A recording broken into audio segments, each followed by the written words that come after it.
Ladies and gentlemen, the ringing of that phone bell means mystery, adventure. Nero Wolfe's office. Archie Goodwin speaking. You want Mr. Wolfe to what? Mr. Wolfe will do nothing of the sort, Archie. Mr. Wolfe is thirsty. Hold on for a moment. The bottle opener's in the left-hand drawer of your desk. Thank you, Archie. Mr. Wolfe, I've got a man named Denby on the phone. He wants you to umpire a card game. The man is insane. He's offering a fee. The answer is no. I know nothing of card games, nor do I wish to learn. Okay. Well, the answer's no, Mr. Denby. Sure, I'll ask him again. After he finishes the beer he's working on. Goodbye. People appall me. The fantasies they indulge in. Bah, what on earth made that maniac think I might consent to preside at a card game? Well, seems he expects one of the players to be death.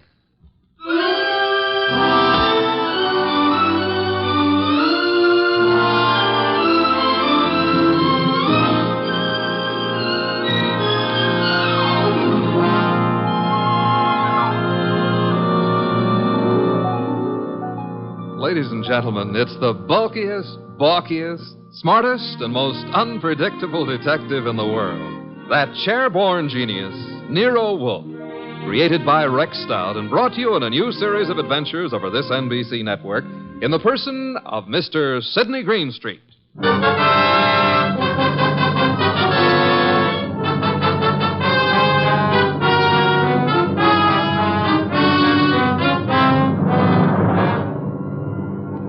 Wolfe would not attend, but the card game went on anyway. At the home of a Mr. Stephen Denby. Jean? Yes? LaCosta? Mr. Piper? Hmm?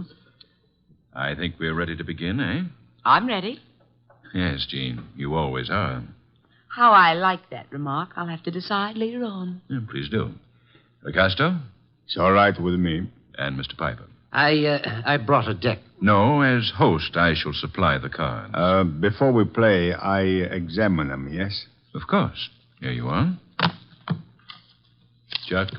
Yeah, Mr. Denby? You will remain outside the door until called. No one is to enter this room under any circumstances. Got it. LaCosta? The cards look all right. Thank you. Now then, shall we make things absolutely clear? You mean, should you make a speech? I don't mind. But make it short, huh? I shall. The four of us seated at this table are joint owners of the Candy Club, a rather successful institution devoted to the sale of food, liquor, entertainment... And the gambling. And games of chance. For some time now, we have all resented sharing the profits. Some of us have attempted to buy out the others. Denby, you needn't babble on. No one wants to sell. We know that. True, Mr. Piper. Which is the reason for this little game of cards. One hand shall be dealt to each of us, a hand at poker. Whoever wins gets the club. The others retire as gracefully as they can. Agreed? That's why yes, agreed. Very well. The cards are shuffled. I'll place them in the center of the table. LaCosta, would you like to... I cut. Good. If nobody minds, I'll cut them, too.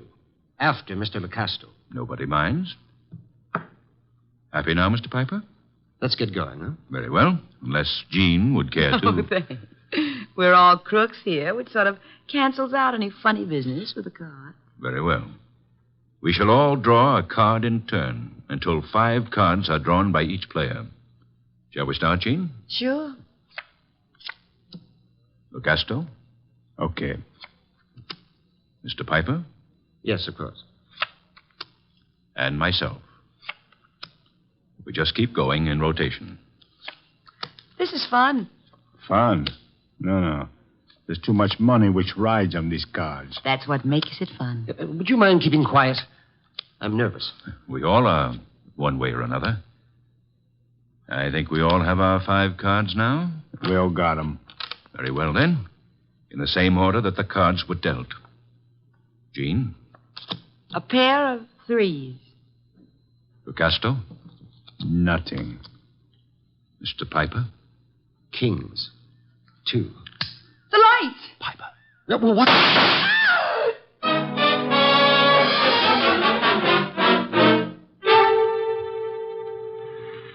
Da-da-da-da-da-da. Da-da-da. Hey.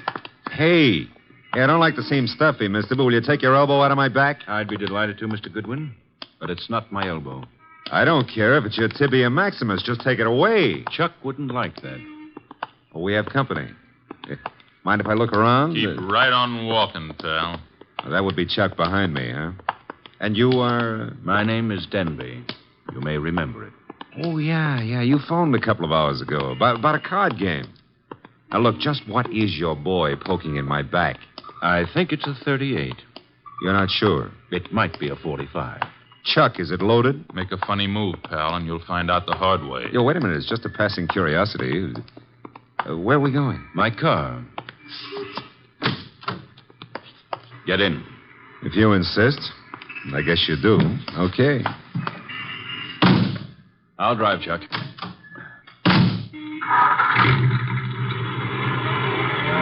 The car bulletproof? No, that's hardly necessary. Chuck shoots first. Well, it's a saving, I guess. The only thing is, I hadn't figured on taking a ride. I told Mr. Wolfe I was going for a walk. He disapproved, You're but... going for a ride. Isn't that a little corny? Now, there's a minor difference. Usually the guest, shall we say, is killed at the conclusion of the ride. In this case... Let's not make the difference too minor. Huh? You will survive the ride. It's what comes afterwards that might kill you.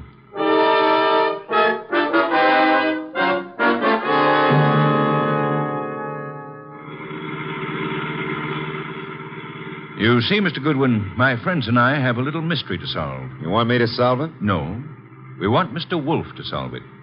In order to do so, he must leave his house and come to mine.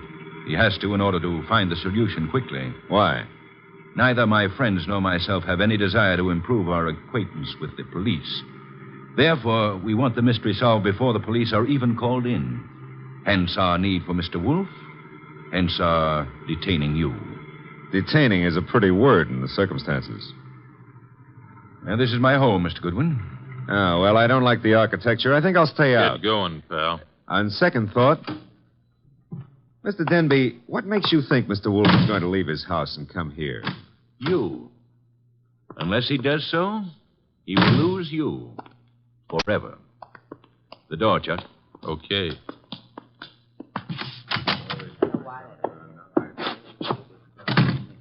Mr. Goodwin, may I introduce you to my associates in business and in poker? To your right, Mr. Locasto, a charming but impulsive fellow. Hello. He's only the stooge. Where's the fat fellow? In time, Locasto. The lovely lady whose back is to you is Jean. Jean something or other. She's always changing her name. Hello. Hello. And the gentleman facing you is Mr. Piper. How do you do? Is he exclusive or just... Hey, he's wearing his red carnation a little low, isn't he? Over his heart. Except that's no carnation. That, Mr. Goodwin, is blood. Lifeblood.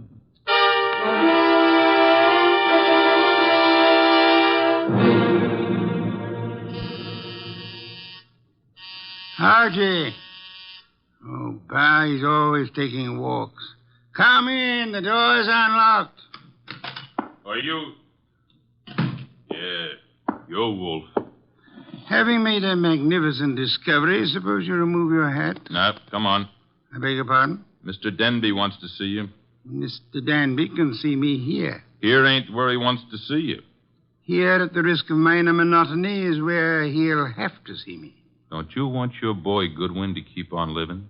No one has ever been able to discourage him. Mr. Denby will. Ah, Archie's in custody? No, in Mr. Denby's house under a gun. I don't have to believe that. Take a look at this. A wallet. Archie's wallet. I shall accompany you. And permit me to warn you that if Mr. Goodwin has been harmed, nothing short of murder will satisfy me.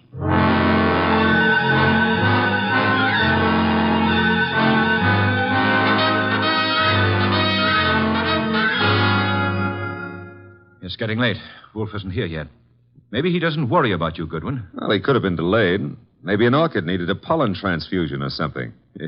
Besides, only the good die young. Then you must be very, very good, Archie. That remark I didn't care for. We sit here and wait for the fat one, but in the meanwhile, the police... The police will come when we notify them. But they will not like the delay we make to notify them. I say we waste time. I say the fat one will not risk coming. You say entirely too much. Is that so? Maybe I kill you myself. Picasso, put that gun away. Yes, darling Archie should have a chance to live. Not long if Wolfe doesn't come. Stop looking so pleased. Are you afraid to die, Archie? Yeah, well, I'm not looking forward to it. It's so final. Besides, I didn't eat a hearty dinner, and... Oh, the Marines have landed. Who is it? Chuck, with Nero Wolfe. Let him in. Shut the door, Chuck. Stay outside. Archie? Hello, Mr. Wolfe. Oh, am I glad to see you. I regret I cannot say the same thing. Blast you, why couldn't you stay at home instead of taking those confounded walks? I warned you it'd be dangerous. Yeah, but Mr. Wolfe, it wasn't the fresh air that got me. It was Denby. Mr. Wolfe, I knew you wouldn't come here without some sort of pressure. I thought the method I used would be most effective. Would you really have killed Archie if I hadn't come? I would have had no choice. I would have been stuck with a witness to an unsolved murder. Suppose I cannot solve it. I should be forced to apply the same logic to two witnesses. Mm-hmm. Mr. Wolfe, you really came here to save my life, huh? Nonsense. I came here for a fee, Mr. Denby. I have a check for $1,000 already made out. Clear it up. You forget. I left my home. I traveled unprotected through the streets of this city, exposed to motor accidents, to fresh air, too. You offer me $1,000.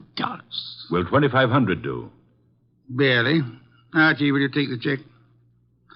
Now, I presume you want me to find who killed the gentleman at the table, the one facing me, huh? His name is Mr. Piper. The name is no importance. Will you all sit at the table in the same position you were at the time of the shooting? Of course. Jean? Picasso? Good. Now for a look at the wound. The lights, I should imagine, went out for a while when the shooting occurred. They went out. Yes. Of the three of you at the table, which one had the best motive for the murder? We all have the same motive.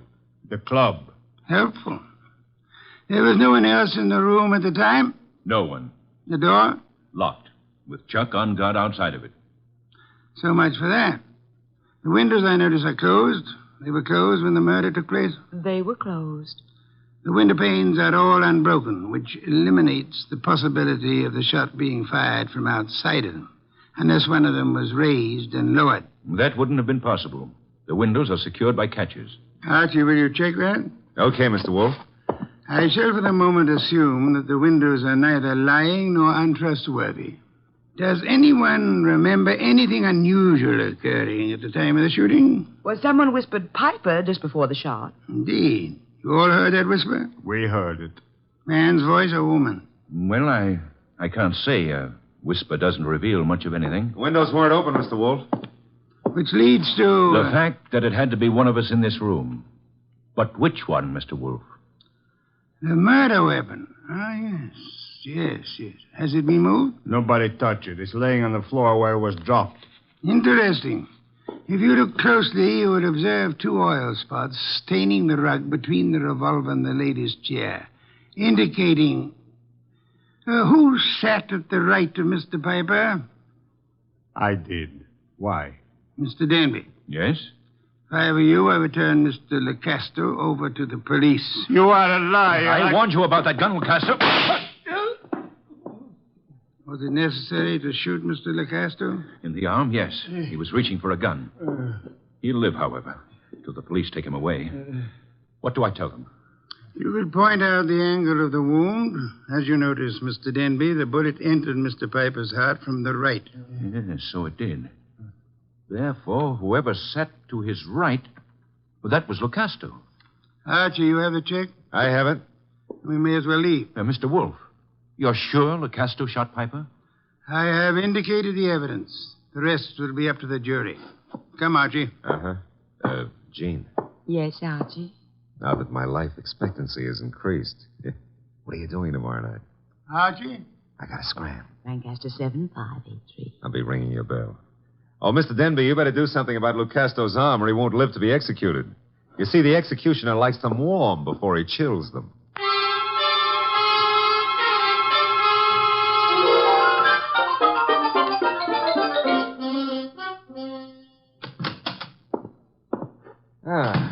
The old homestead looks very nice, Mr. Wolfe.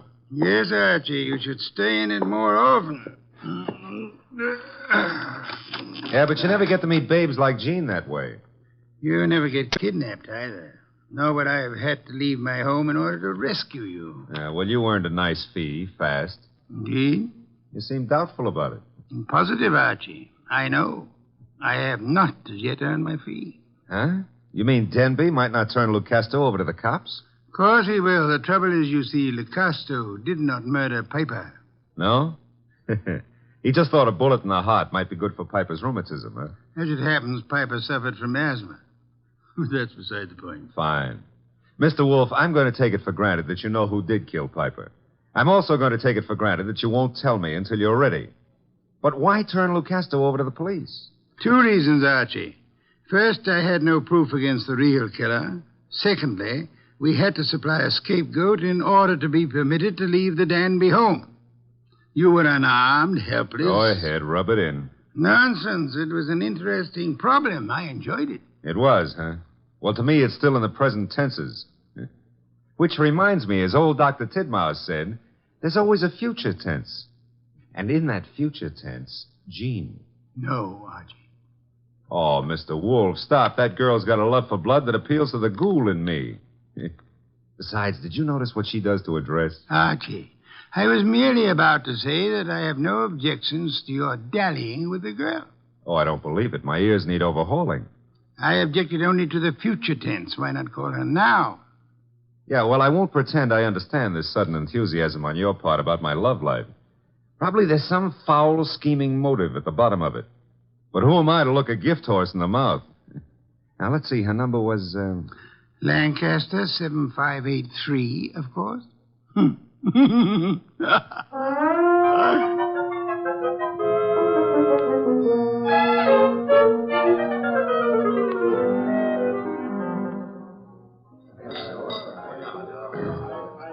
This is the most beautiful bar and grill I've ever seen, Archie. Drank, you mean? What? Never mind. All right. Archie, did anybody tell you you were beautiful, too? Well, a girl here and there has mentioned it. Oh, were they liars? Tell me, Jean, how did you ever get into the gambling den racket? Because I'm a crook? Well, I suspected that, but, I want another drink. You've had enough. I want another drink, and when Jean wants another drink, no gentleman who is a gentleman... Jean, get down. Oh, let me go. I don't want to climb under the table. You'll stay under here until the barrage stops. I guess the war's over. All right, Jean, get up. No, now I'm here. I like it. I'm going to stay here for months and months. Jean, do you realize that somebody just tried to kill you? And I thought you had such a nice, honest face. No, not me. Somebody out in the street. I don't know why, but Mr. Wolfe will. Come on, pull yourself together and let's go see him. The nice fat man? All right, I like him. You do? Why? Because he'd make such a big corpse. Is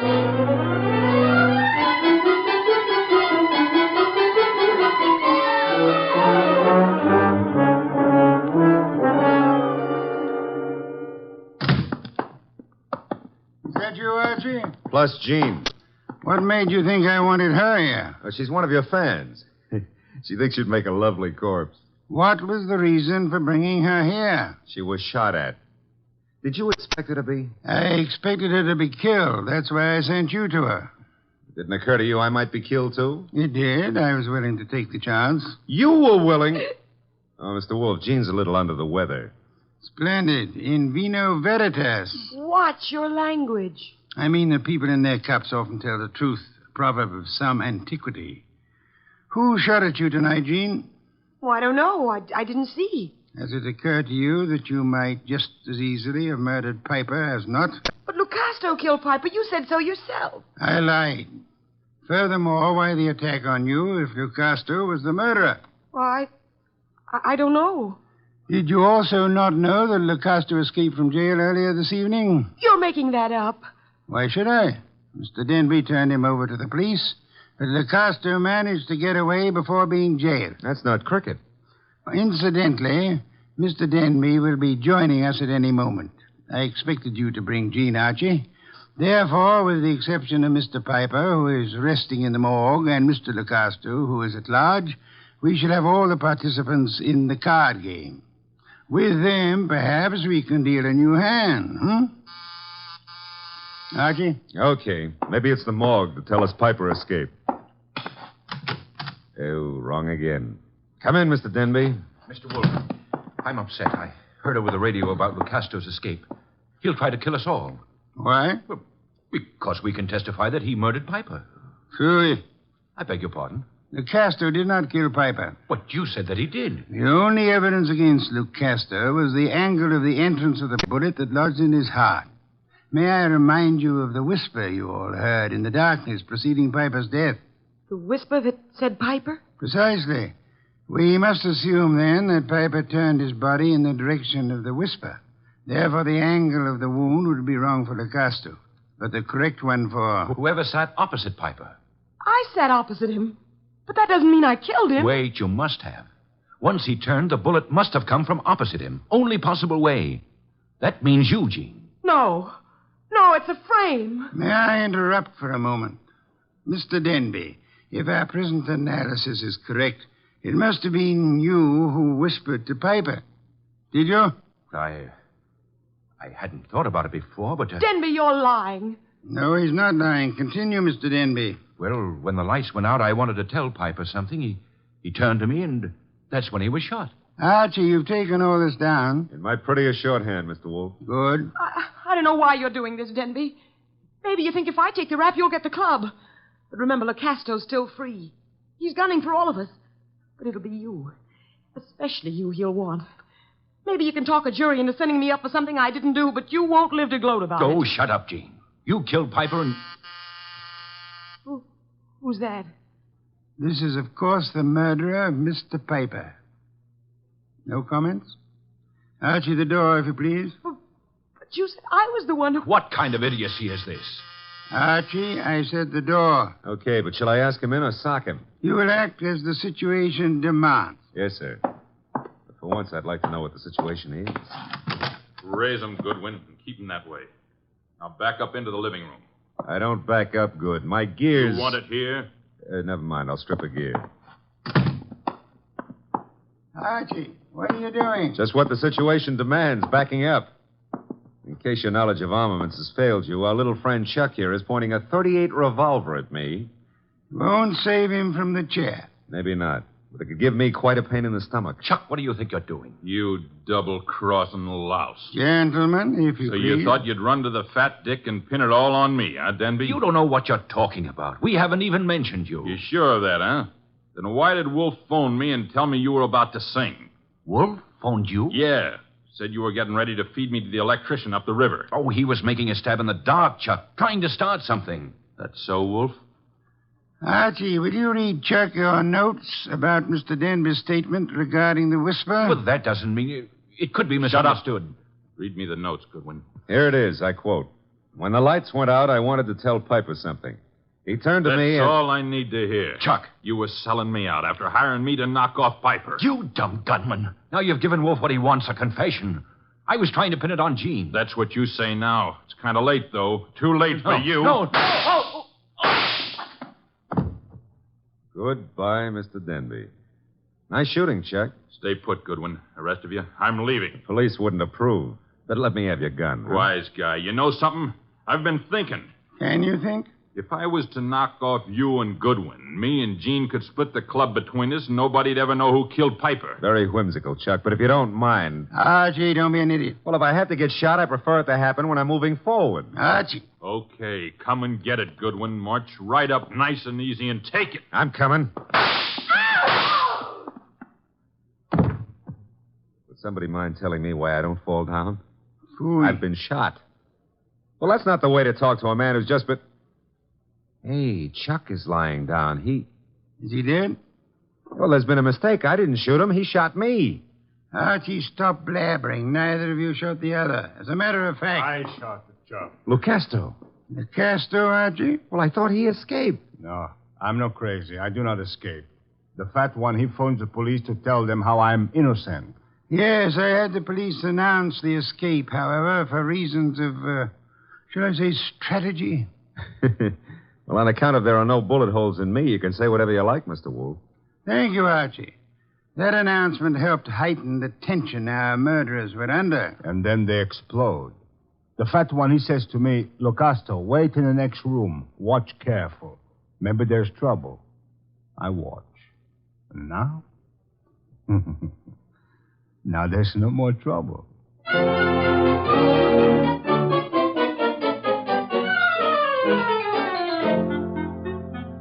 Well, place looks a lot tidier now with all those bodies removed, huh? Indeed. Archie, I'll get you the bottle of beer. But first, make with an explanation. The case was crystal clear, Archie. Maybe, but I'm no crystal gazer. Sure, I know. Denby had things arranged in advance with Chuck in case anybody held a better hand than his own. Piper did. So Denby whispered to Piper after kicking the light switch and set him up for a shot by Chuck from the doorway. The angle would provide evidence against Lucasto. True. However, we had only Denby's word for it and Chuck's that the door was locked. All right.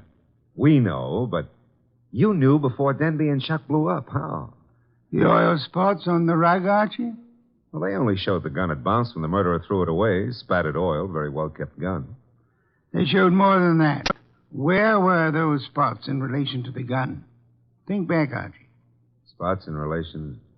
Oh, sure. They were between the gun and the door. Therefore, the gun must have been thrown from the door. Bounced twice, staining the rug before reaching its final destination. Ah, I get it now. That told you who'd fired the gun. But there wasn't proof enough, so you set up a nice atmosphere of suspicion and had the boys give each other away. All right, Mr. Wolfe, you're a genius, and you may have your beer. Thank you, Archie. As for me, I'm not a genius, but I remember a phone number. So if you'll excuse me, Mr. Wolfe. You're excused, Archie. Thanks. But before you call that number, may I remind you that Jean is a girl of macabre tastes who appeals to the ghoul in you. Sure you may, but why bother? In order to be able to warn you that a ghoul and his money are soon parted. Good night, Archie.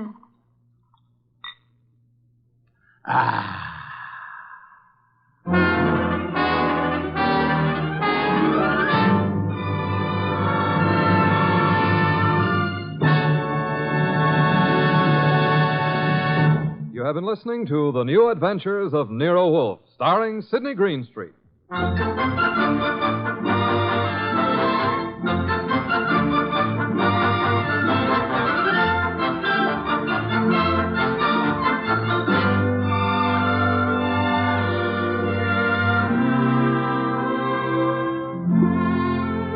Tonight's transcribed story was based on the characters created by Rex Stout.